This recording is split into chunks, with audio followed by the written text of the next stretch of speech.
കന്യാസ്ത്രീയായ Maria ആ ഒരു life മടുത്ത് തന്റെ കൂട്ടുകാരിക്കടുത്ത് 2 ദിവസം നിൽക്കുവാനായി എത്തും.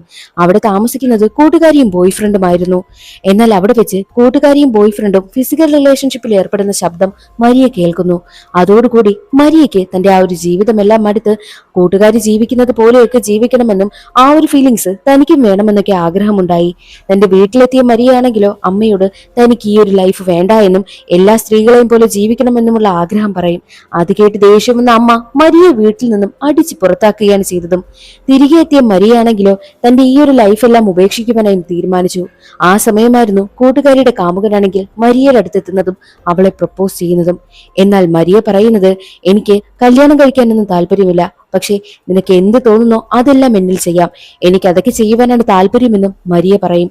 പക്ഷേ അവനതിന് താല്പര്യമില്ലായിരുന്നു. നിന്നെ ഞാൻ വിവാഹം കഴിക്കാനാണ് ആഗ്രഹിച്ചത്, അല്ലാതെ മറ്റൊരു രീതിയിലും കണ്ടിട്ടില്ല എന്ന് പറഞ്ഞ് അവൻ അവിടെ നിന്ന് പോകുന്നു. എന്നാൽ മരിയാണെങ്കിലോ പതിയെ പതിയെ സാത്താൻ സേവയിലേക്ക് ഇറങ്ങുകയാണ്. കർത്താവിന് സേവ ചെയ്യുന്നത് അവൾ ഉപേക്ഷിച്ചു, സാത്താൻ സേവ ചെയ്യുന്നവരുടെ ഒപ്പം കൂടുകയാണ്. അതോടുകൂടി മരിയയുടെ സ്വഭാവത്തിലേക്ക് മാറ്റം വന്നു തുടങ്ങി. അത് കൂട്ടുകാരി ശ്രദ്ധിക്കുന്നുമുണ്ട്.